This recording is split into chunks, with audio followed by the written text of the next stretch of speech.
Good morning all of you. How are you? I hope all of you are fine. कैसे हैं आप सभी लोग? I hope आप सब अच्छे होंगे, सेफ होंगे, घर पे होंगे.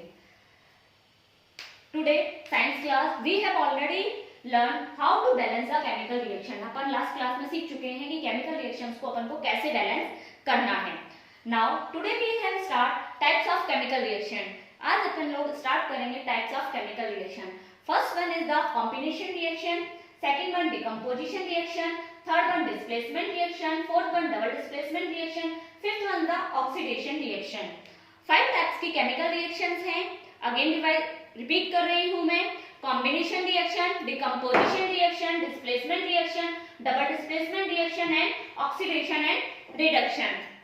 We have already learned during a chemical reaction atoms of one element do not change into those of another element. अपन पढ़ चुके हैं पहले ही कि केमिकल रिएक्शन में एक एलिमेंट के एटम दूसरे एलिमेंट के एटम में चेंज नहीं होते हैं.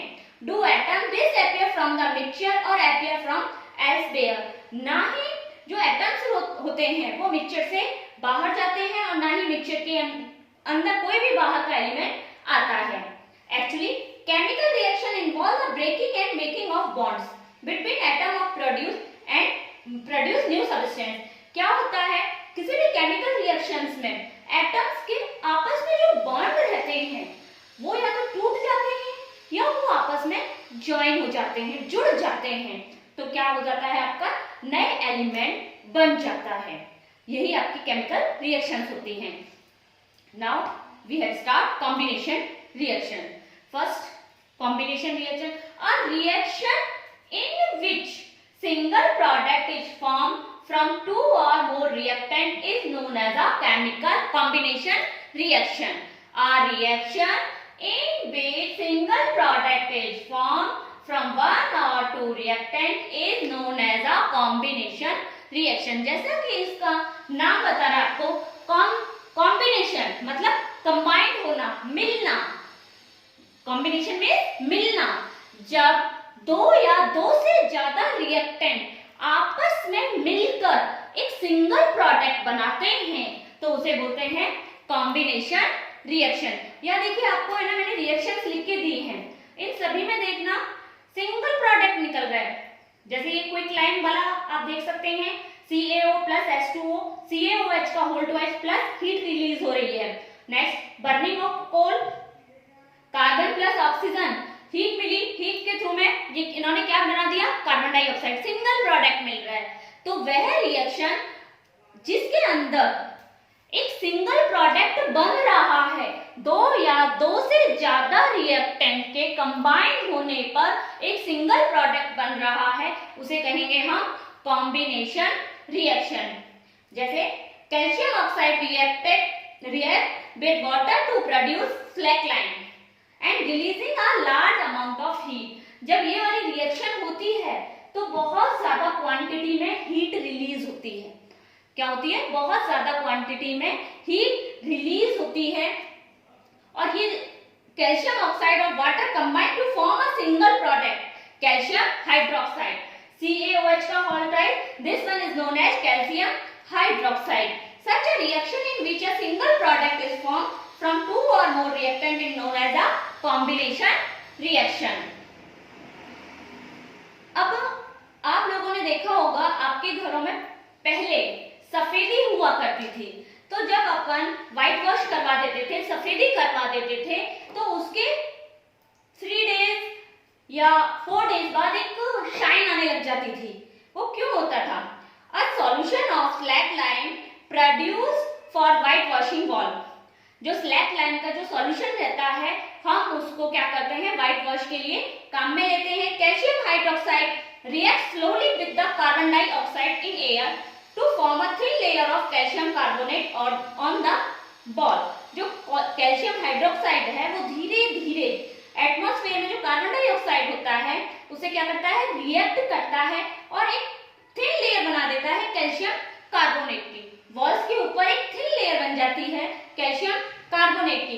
Calcium carbonate is formed after 2 or 3 days of white washing and gives a shiny finish to the ball. और इसी के कारण हमारी जो बॉल्स हैं वो शाइन करने लग जाती हैं। Chemical formula of marble is CaCO3 और यही जो कैल्शियम कार्बोनेट है इसका केमिकल फॉर्मूला होता है CaCO3 और यही आपका मार्बल कहलाता है। COH का whole two H plus CO2 जो कैल्शियम हाइड्रोक्साइड है वो एटमॉस्फेयर में जो कार्बन डाइऑक्साइड है उसे रिएक्ट करता है, रिएक्शन करता है और रिएक्शन करने के बाद हमें देता है calcium carbonate plus H2O। Next, burning of coal, carbon plus oxygen, it gives CO2. This one is burning of coal. Next, formation of water, 2H2 gas state में प्लस O2 गैस स्टेट में, इनको जब heat दी गई, हमने heat दी तो ये क्या बना 2H2O वाटर जो कि लिक्विड स्टेट में है। Burning of natural gases, CH4 plus 2O2 it gives CO2 plus 2H2O and last 2Mg plus O2 heat देते हैं अपन से तो बनता है 2MgO। अब ये जो रिएक्शंस मैंने बोर्ड पे लिखी गई हैं ये सारी रिएक्शंस आपको लर्न करनी है। आपको क्वेश्चन ऐसे भी आ सकता है what is the combination reaction, तो आपको दो रिएक्शंस बतानी है, कॉम्बिनेशन रिएक्शन की आपको डेफिनेशन देनी है और इनमें से कोई भी दो रिएक्शंस आप दे सकते हैं। लेकिन बोर्ड में इनमें से क्या होता है मिसिंग कर देते हैं, वो एक एलिमेंट को मिस कर देंगे तो आपको उस एलिमेंट का नाम भी बताना होगा। तो आप ये चारों रिएक्शंस लर्न कर लें, ठीक है। अब इसी पे है बेस्ड है एक्सोथर्मिक रिएक्शन। क्या होती है exothermic reaction? Reaction in which heat is released along with the formation of product are called exothermic chemical reaction. Reaction in which heat or energy. Reaction in which heat or energy is released along with the formation of product.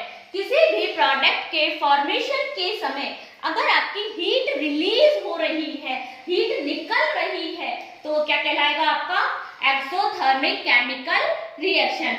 जैसे कि ये quick line वाला example है, इसमें क्या होता है large amount में हीट निकलती है, इसलिए कौन सी रिएक्शन आएगी आपकी एक्सोथर्मिक रिएक्शन। जबकि यहाँ पे अपन हीट दे रहे हैं, दिख रहा है इन दोनों में हम हीट दे रहे हैं लेकिन यहाँ हीट निकल रही है। जब हीट निकल रही है तो उसे क्या कहेंगे अपन एक्सोथर्मिक रिएक्शन। एक्सोथर्मिक रिएक्शन को आप ऐसे भी लर्न कर सकते हैं, एग्जॉस्ट फैन रहता है ना अपने घरों में, किचन में लगा रहता है एग्जॉस्ट फैन, एग्जॉस्ट फैन से अपन एक्सोथर्मिक रिएक्शंस को भी लर्न कर सकते हैं, रिवाइज कर सकते हैं, क्योंकि उस फैन का भी काम क्या होता है हीट को बाहर निकालना, हीट को बाहर निकाल देना। एग्जॉस्ट फैन का भी वर्क वही रहता है और एक्सोथर्मिक रिएक्शन में भी क्या होता है लार्ज अमाउंट में हीट निकल रही होती है। अब इसी पे है आपका अपन लोग जब रहते हैं, अपन लोगों को लाइफ करने के लिए एनर्जी की रिक्वायरमेंट होती है। We need energy to stay alive. We get this energy from the food we eat. During digestion, food is broken down into simpler substance. For example, rice, potato, and bread contains carbohydrate. These carbohydrates are broken down to the form of glucose. ये जो हम carbohydrate हम खाने में जो लेते हैं वो कार्बोहाइड्रेट क्या हो जाता है टूट जाता है किसमें ग्लूकोज में। This glucose combined with oxygen in the cell of our body and provides us energy. ये ग्लूकोज क्या करता है हमारी बॉडी के ऑक्सीजन के साथ कंबाइन होता है और हमें एनर्जी दे देता है। ये रिएक्शन आपकी क्या होती है रेसिप्रेशन भी कहते हैं, इसको क्या कहते हैं रेसिप्रेशन रिएक्शन।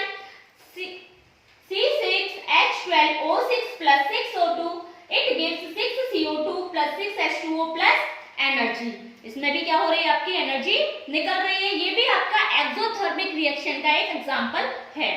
रेसिप्रेशन रिएक्शन अगर आपसे पूछा जाए रेसिप्रेशन रिएक्शन कौन सी है तो आपका आंसर होगा C6H12O6 plus 6O2 it gives 6CO2 plus 6H2O plus energy.